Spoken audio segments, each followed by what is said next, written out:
friends, let's make some bread. This is a recipe that I found from another YouTube video. Did tweak it just a little, I guess.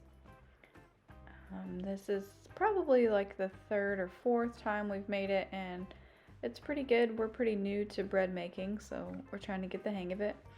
But it's been a fun new hobby we've picked up.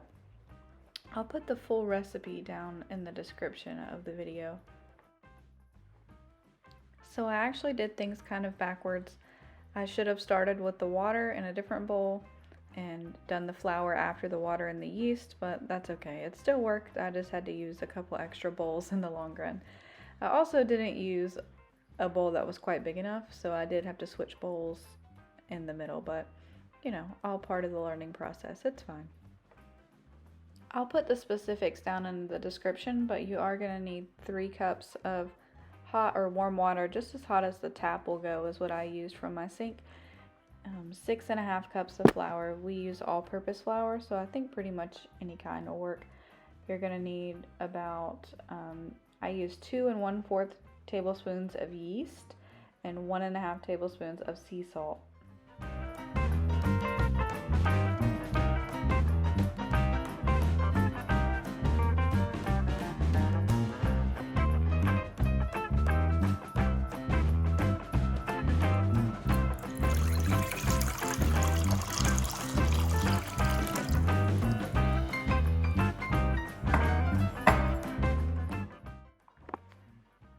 Pretty much any brand of yeast will work as long as it's active dry yeast.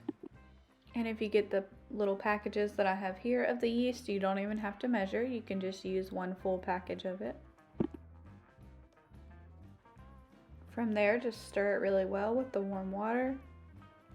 Next, you're going to add the flour and the salt in.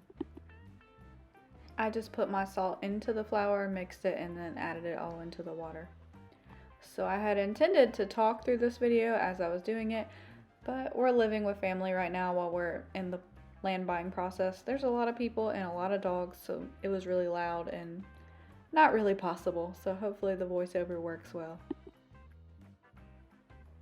It does have a little bit of a sticky consistency, and that's okay. That's how it should be. It's pretty normal. So just make sure you mix it well. Kind of fold it over. You don't have to have one of these little flat things. I actually ended up ditching that and using my hands just because it seemed easier that way. It was taking forever using this little bread scraper thing, whatever they're called. But I tried to show you a good view of the consistency. It starts off a little crumbly and then it starts to stick together well. And yeah, just make sure you have it all combined. And then after that, you're just gonna cover it with you can use anything like napkins, a towel, saran wrap, whatever you prefer. So just cover it and let it sit for at least 1.5 hours, up to 2.5 hours. And this is just so the dough can rise before you're ready to bake it. Alright, so after you have it covered, let it sit for a while to rise. Probably about 40 minutes into the rising process, you can go ahead and preheat your oven and then stick in whatever dish you'll be baking your bread in. You want to make sure you place it into a hot dish whenever it's ready to go. So after it's risen for the full at least 1.5 hours, just go ahead and put some flour on anything, your counter, a cutting board, whatever you'd like to use. And you're going to pull apart half of the dough that you have, or even less if you like. I used about half. And then just sprinkle some more flour on top to kind of get rid of that consistent, sticky consistency. Then you'll just kind of pull it apart at the sides and just fold it together as you see me doing. And we're going to eventually just shape it into a ball. You don't want to knead it like a whole lot like pizza dough or anything. That's not really necessary. But just kind of work it a little bit into what it needs, the shape it needs to be in.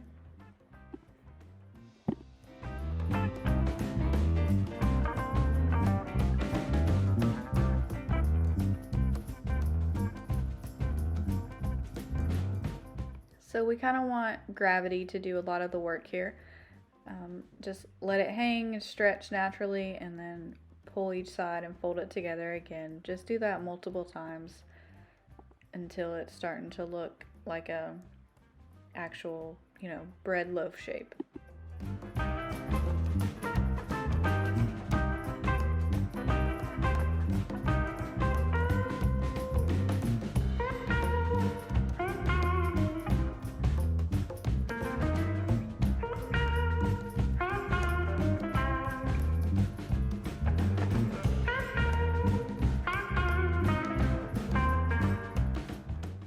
Alright, so you can go ahead and place the rest of your dough into the refrigerator to use another time.